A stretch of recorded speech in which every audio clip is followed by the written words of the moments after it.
Class 12th NCERT physics में आपका स्वागत है। आज अपन इस क्लास में जानने वाले हैं कि गाउस का नियम क्या होता है, गाउस के नियम की क्या विशेषताएं हैं और कूलाम के नियम की सहायता से गाउस के नियम की उपपत्ति अपन यहाँ पर करने वाला है। तो आइए सबसे पहले जानते हैं कि गाउस का नियम क्या है। किसी काल्पनिक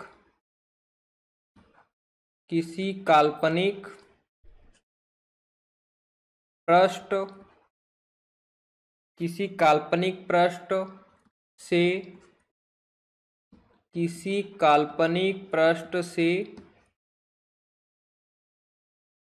निकलने वाले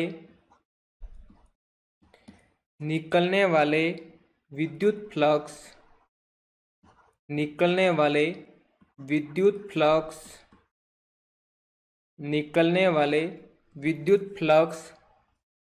फ्लक्स को अपन फाई से प्रदर्शित करते हैं। ये अपन जानते हैं, जहां पर अपन ने विद्युत फ्लक्स पढ़ रखा था। का मान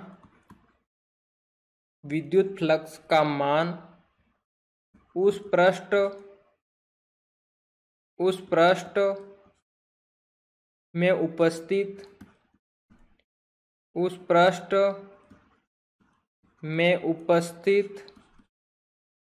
आवेशों के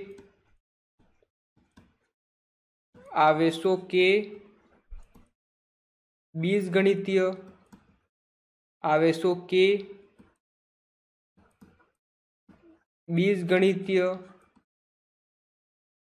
योग। अब देखिए, आवेशों के बीजगणितीय योग मतलब क्या हो जाएगा, सिग्मा क्यू। सिग्मा मतलब होता है जितने भी आवेश है उसका योग।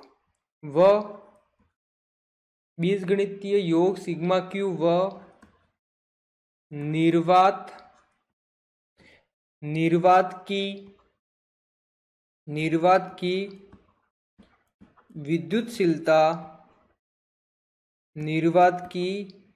विद्युतशीलता एप्सिलॉन नॉट के अनुपात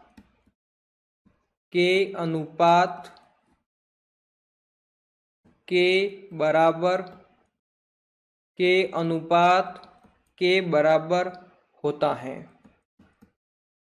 होता है। क्लियर है? तो अपन ने यहां से जाना कि गाउस का नियम क्या है। गाउस का नियम किसी काल्पनिक पृष्ठ से गुजरने वाले विद्युत फ्लक्स फाई का मान उस पृष्ठ में उपस्थित सभी आवेशों के बीजगणितीय योग सिग्मा क्यू व निर्वात की विद्युतशीलता एप्सिलॉन नॉट के अनुपात के बराबर होती है। पहली बात करेंगे यहाँ पर कि जो काल्पनिक की जिक्र हुआ है, जहां पर अपन काल्पनिक पृष्ठ को मानकर यहाँ पे गाउस का नियम लगाते हैं। कहने का मतलब जो गाउस का नियम है वो काल्पनिक पृष्ठ पर ही लगेगा। तो ये काल्पनिक पृष्ठ क्या होता है? देखिए, सपने अपन दो प्रकार के देखते हैं। पहले होता है काल्पनिक सपने, दूसरा होता है वास्तविक सपने। काल्पनिक वो होते हैं जब आप नींद में होते हैं, आपको कभी भूत दिखता है, कभी कुछ दिखता है, कभी कुछ होता है, लेकिन वो रियल लाइफ में नहीं हो पाता है। मतलब अपनी जो जिंदगी है उसमें जो अपने सपने देखते हैं वो कभी भी हकीकत में नहीं आ सकते हैं, वो काल्पनिक सपने कहलाते हैं। दूसरे होते हैं वास्तविक सपने, जिसे अपन रियल कहते हैं। वो क्या होते हैं? जैसे कि आपने सपना देखा कि मैं 12वीं क्लास में हूँ, 12वीं क्लास में मेरिट में आऊँगा या फिर आऊँगी, या फिर 95% से पास होना है। ये आपने सपना देखा और इस सपने को पूरा करने के लिए आपने रात दिन एक कर दी और आप मेरिट में आ गए, या फिर आपने 95% परसेंटेज को क्रॉस कर दिया। तो आपने जो सपना देखा उसे अपने लाइफ में हकीकत के रूप में दिया, इसे कहते हैं वास्तविक। बात क्लियर है? तो यहां पर अपन बात कर रहे हैं काल्पनिक पृष्ठ, मतलब जो है नहीं, सिर्फ उसकी कल्पना की जा रही है। तो फाइनली अपन ने देखा, जो अपन ने यहाँ पर विद्युत फ्लक्स ज्ञात किया है, तो वो क्या होगा कि जितने भी आवेश हैं उसका योग और एप्सिलॉन नॉट के अनुपात को अपन यहाँ पर क्या कहेंगे, गाउस का नियम। कहने का मतलब यह है कि गाउस के नियम से अपने को क्या प्राप्त होगा, विद्युत फ्लक्स प्राप्त होगा। वो कैसे आएगा कि जितने भी आवेश है उसका योग और उसके अंदर भाग देने की इसका एप्सिलॉन नॉट का। मुझे विश्वास है इस बात को आप समझ गए होंगे। एक बात और अपन जानते हैं, क्या जानते हैं कि कूलाम के नियम के अंदर पढ़ रखा है अपन ने कि यहाँ क्या पढ़ रखा है कि यहाँ K इक्वल टू मान होता है, क्या होता है 1/4πε0। बात क्लियर है, होता है ना ये। तो अब देखिए अगर मैं ε0 को मैं यहां पर रख दूं और K को मैं यहां रख दूं, ऐसा कर सकता हूं मैं, क्योंकि इस कंडीशन में अपन इसको इंटरचेंज कर सकते हैं। बात क्लियर है ना। अब देखिएगा यहां पर अगर ε0 आ गया है K की जगह और जहां ε0 है वहां पे K आ गया है, तो इस बात को समझ रहे हैं आप मैंने ऐसा क्यों किया है? क्योंकि यहां पर मुझे ε0 दिख रहा है, वहां पर ये मान मैं पुट कर सकता हूं। अगर ये बात आपको समझ में आ रही है तो आप देखेंगे यहां पर क्या होगा, फाई है और ऊपर क्या है देखिए सिग्मा क्यू है, और यहाँ पे ε0 की जगह मैं ये मान रखूंगा तो 1 हो जाएगा 4π और K। क्या बात क्लियर है? अब ध्यान से देखिए यहाँ पर क्या है, भिन्न में भिन्न का भाग है, तो फाइनली यहाँ पे रूप आएगा अपने पास में कि फाई इक्वल टू क्या हो गया है, ये ऊपर जाएगा तो 4π और K हो जाएगा और क्या आ जाएगा सिग्मा क्यू। तो मुझे विश्वास है साथियों कि ये बात आपको समझ में आ गई है कि अपने को यहाँ से गाउस के नियम से दो रूप प्राप्त हुए हैं। पहला है कि फाई इक्वल टू क्या है सिग्मा क्यू अपॉन ε0, दूसरा है फाई इक्वल टू जो रूप को अपन ने बदला है किसका मान रखकर ε0 का कि 4π के सिग्मा क्यू। एक बात और ध्यान रखिएगा, जो अपन आगे पढ़ने वाले हैं कल परसों उसमें अपने को जरूरत पड़ेगी कि जैसे कि अपन ने विद्युत फ्लक्स की परिभाषा से पढ़ा था, क्या पढ़ा था कि फाई इक्वल टू क्या होता है अपने पास में कि E डॉट एस होता है। बात क्लियर है। अगर डॉट हटाएंगे अपन तो यहाँ पे क्या आ जाएगा कॉस थीटा, मतलब फाई इक्वल टू फाइनली क्या हो जाता है ई एस कॉस थीटा। क्या बात क्लियर है? तो ये क्या है विद्युत फ्लक्स की परिभाषा से आया हुआ है। और यहाँ पर देखिएगा कि जो फाई है विद्युत फ्लक्स है वो अपन गाउस के नियम से प्राप्त हो रहा है। दोनों का मान अलग अलग है और दोनों अलग वे में है। यहाँ पर गाउस के नियम के अंदर प्राप्त हो रहा है, वहां पे विद्युत फ्लक्स की परिभाषा से प्राप्त हुआ था। दोनों ध्यान रखिएगा, आगे जो पढ़ेंगे उसमें यह बहुत काम आने वाले हैं, इनका बहुत बड़ा रोल है। ठीक है, तो ये था आपका गाउस का नियम। अब अपन पढ़ने वाले हैं कि गाउस के नियम की विशेषता। अब यहाँ पे देखिएगा गाउस के नियम की जो विशेषता है वो अपन एक एक करके पढ़ने वाले हैं, जिसमें से इसकी पहली जो विशेषता है उसे ध्यान से सुनेगा और समझने की कोशिश करना। गाउस का नियम, गाउस का नियम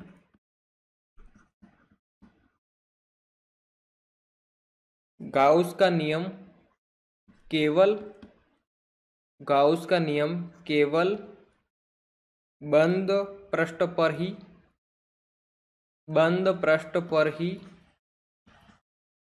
लागू होता है। जो गाउस का नियम है वो केवल बंद पृष्ठ पर ही लागू होता है, जिसे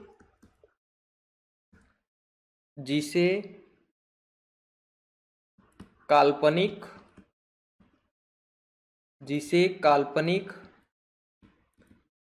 गाउसी पृष्ठ कहते हैं।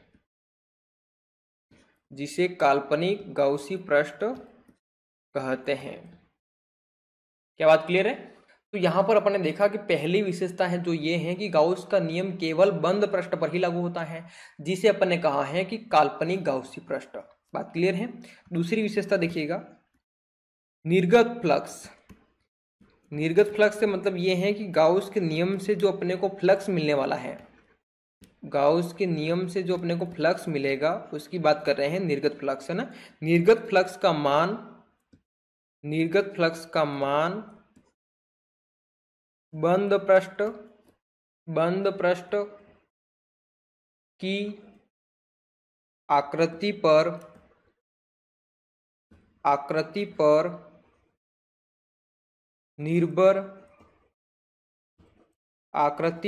निर्भर नहीं करता है।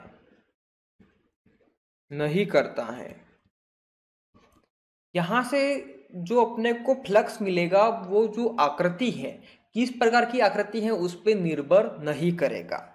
अब देखिए इसको मैं आपको समझाऊंगा। अब यहां पर देखिएगा जो आपको जो आकृति दिख रही है, दो अलग अलग आकृति हैं और यहां से अपने को क्लियर करना है कि जो निर्गत फ्लक्स का मान है वो बंद पृष्ठ आकृति पर निर्भर नहीं करता है।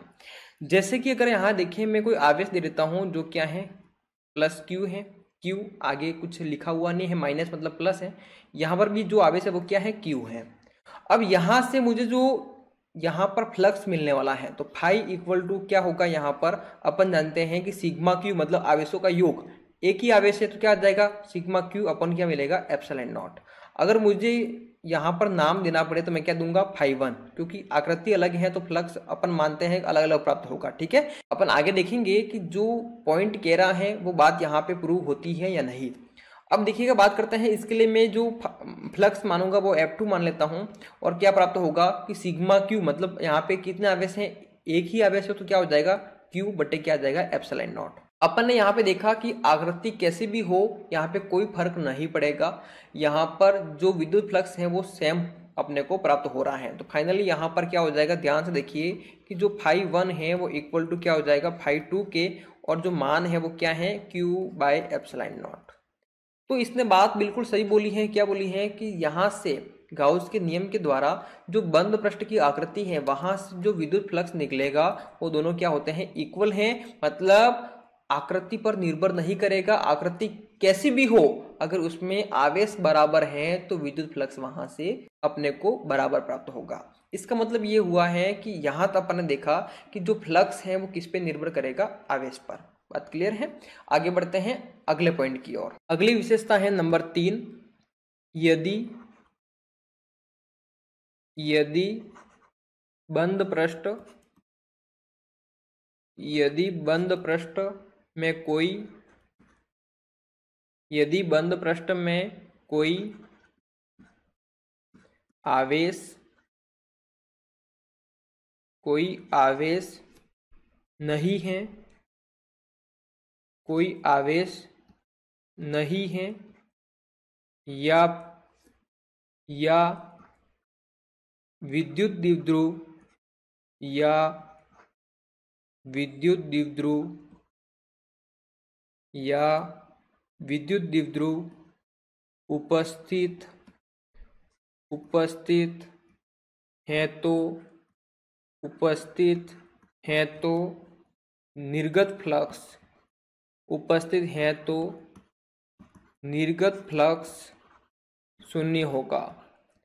निर्गत फ्लक्स शून्य होगा। निर्गत फ्लक्स शून्य होगा। बात क्लियर है।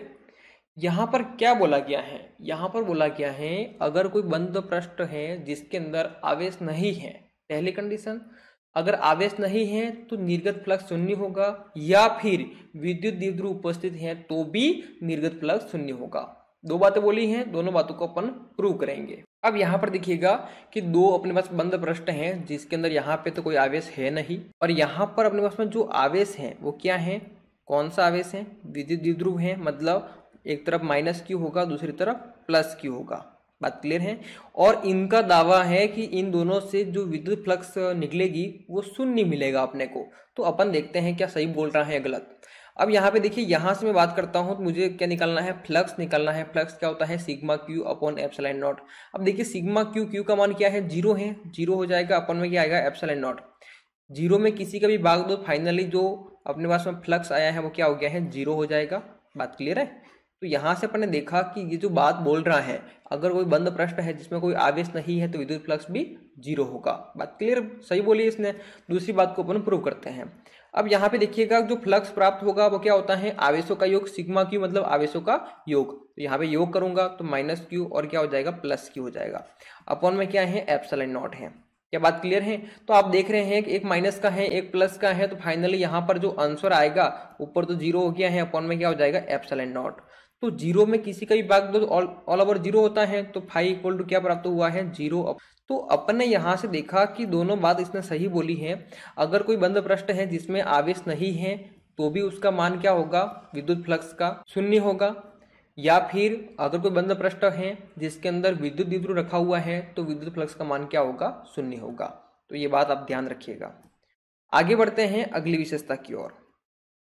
नंबर 4 विशेषता, निर्गत फ्लक्स का मान निर्गत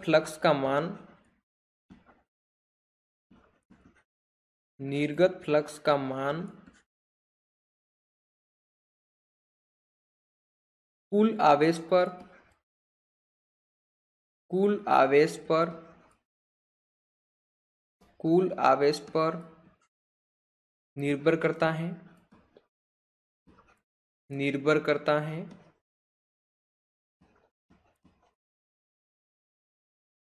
आवेश वितरण पर नहीं आवेश वितरण पर नहीं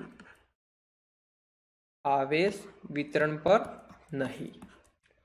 बात समझ गए होंगे क्या बोला इसने कि जो निर्गत फ्लक्स है वो किस पर निर्भर करेगा, कितने आवेश हैं, उस पर निर्भर नहीं करेगा कि आपने आवेश को किस प्रकार से बांटा हुआ है।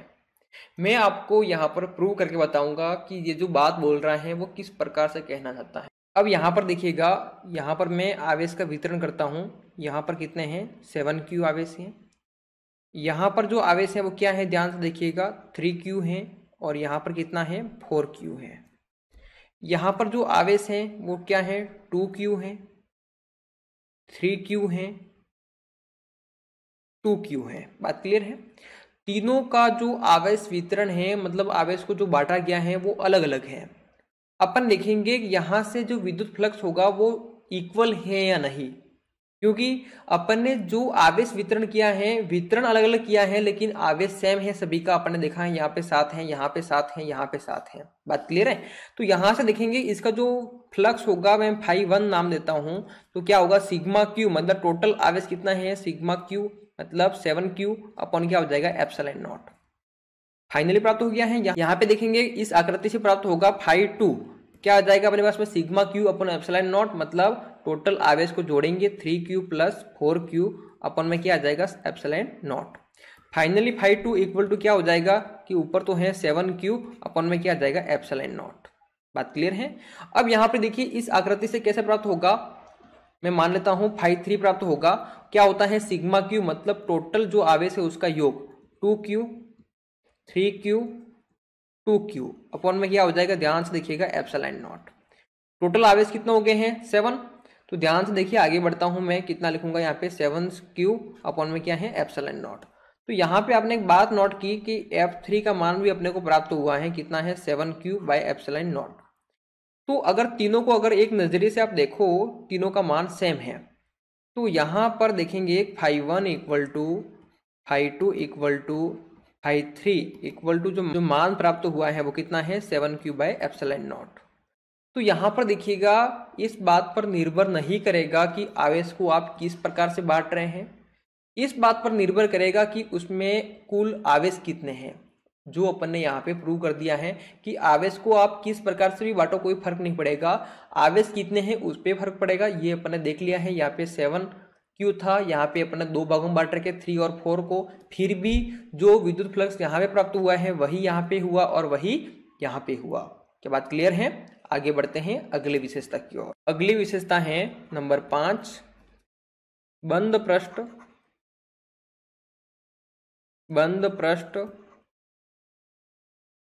के बाहर बंद पृष्ठ के बाहर उपस्थित बंद पृष्ठ के बाहर उपस्थित आवेश का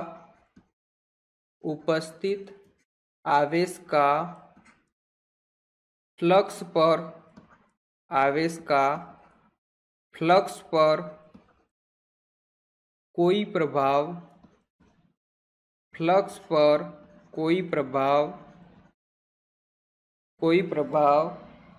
नहीं होता है, कोई प्रभाव नहीं होता है। बात क्लियर है। क्या यहाँ पे कहा गया है कि बंद पृष्ठ के बाहर उपस्थित आवेश, अगर कोई बंद पृष्ठ है उसके बाहर जो आवेश है उसका अपन जो फ्लक्स निकालेंगे उस पर कोई प्रभाव नहीं होता है। इसको यहाँ पे अपन प्रूव करेंगे। अब यहाँ पे देखिए बंद पृष्ठ है, इसके अंदर जो आवेश है वो मैं दे देता हूँ, कितना है, 2Q है, और इस पृष्ठ के बाहर कोई आवेश है अन्य जो क्या है, Q है। अगर यहाँ से मैं फ्लक्स निकालता हूँ तो फ्लक्स क्या आएगा मेरे पास में, sigma Q upon epsilon not. Sigma Q मतलब टोटल कितना है आवेश, 2Q अपन में क्या आ जाएगा, एप्सिलॉन नॉट। बाहर कितना भी आवेश हो, यहाँ पर अगर मैं 3Q लगा दूं, यहाँ पर अगर मैं 4Q लगा दूं, इसका अंदर वाले से कोई फर्क नहीं पड़ेगा। अपन जो फ्लक्स निकालेंगे वो किस बात पर निर्भर करेगा कि बंद पृष्ठ के अंदर आवेश कितना है, उसके बाहर कितना भी हो कोई फर्क नहीं पड़ेगा। इस बात को आप नोट कर लें। मुझे विश्वास है कि ये बात आपको समझ में आ गई होगी कि गाउस का नियम क्या है और गाउस के नियम की विशेषता क्या है। अब अपन आगे बढ़ेंगे कि कूलाम के नियम की सहायता से गाउस के नियम की उपपत्ति करना। डायरेक्टली मैं जैसे बोल रहा हूँ वैसे ही क्वेश्चन आता है एग्जाम के अंदर, ध्यान रखिएगा। आगे बढ़ते हैं। अब यहाँ पे देखिएगा कि अपन पढ़ने वाले हैं कूलाम के नियम से गाउस नियम की उपपत्ति कैसे करेंगे। अपन डायग्राम बना हुआ है, केंद्र O से R दूरी पर बिंदु P है, जहां पर देखिएगा विद्युत क्षेत्र की तीव्रता जो है वो क्या है, E है। ये जो पृष्ठ है वो S है और यहाँ पर देखिएगा जो आवेश रखा हुआ है वो क्या है, प्लस Q है। जो बात अपन ने यहाँ पे डायग्राम में समझी है वही बात यहाँ लिखेंगे, ध्यान से देखिएगा। माना S एक बंद गोलीय पृष्ठ है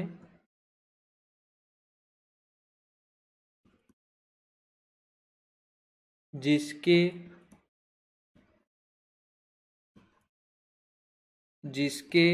मूल बिंदु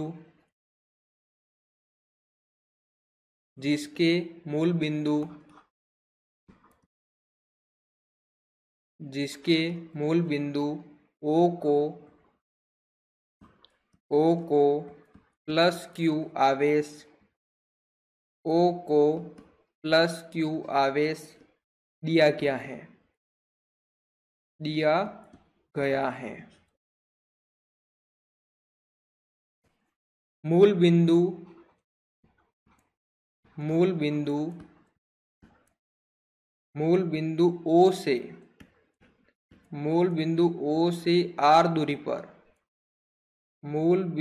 O से R दूरी पर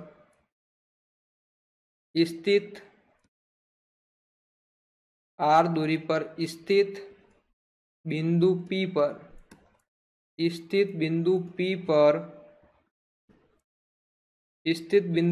पर विद्युत क्षेत्र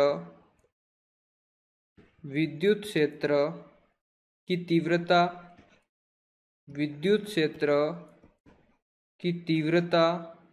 E हो तो।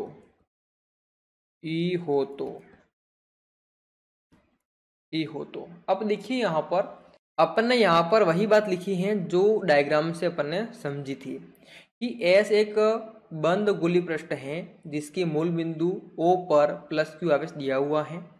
मूल बिंदु O से R दूरी पर बिंदु P स्थित है जिसकी जो तीव्रता है E है। यही बात बोली थी अपन ने।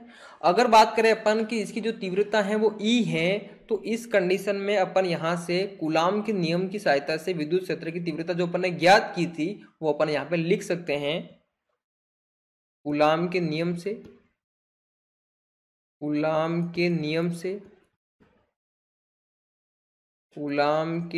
से अब यहाँ पे देखिए कूलाम के नियम से जो अपन ने विद्युत क्षेत्र की तीव्रता ज्ञात की थी तो E इक्वल टू क्या था, KQ अपॉन R² क्या था, KQ अपॉन R²। समीकरण नंबर 1 बन गया।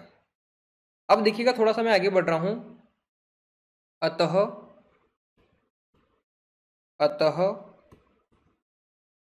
संपूर्ण बंद पृष्ठ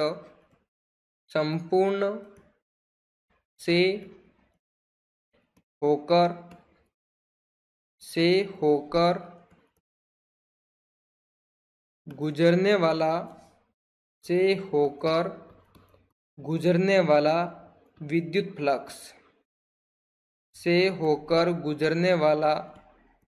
विद्युत फ्लक्स अब यहाँ पे देखिए जो फ्लक्स है वो क्या हो जाएगा कि फाई इक्वल टू, अपन ने फ्लक्स की परिभाषा से पढ़ा था कि फाई इक्वल टू क्या होता है कि E डॉट एस। तो एस की जगह मैं यहाँ पे ds ले रहा हूं, मतलब जो भी एरिया है वो बहुत छोटा है ना के बराबर में, ठीक है ना। अब थोड़ा सा मैं आगे बढ़ता हूं समीकरण 1 से कहने का मतलब जो अपन ने यहाँ पे फ्लक्स निकाला है यहाँ पर E का मान रखूंगा समीकरण 1 से, तो क्या हो जाएगा, ध्यान से देखिए कि फाई इक्वल टू E का मान क्या है कि K है, Q है, अपॉन में R² है और यहाँ पे देखा है आपने कि ds आ गया, .ds। तो देखिए यहाँ पर बात करते हैं अपन कि यहाँ ds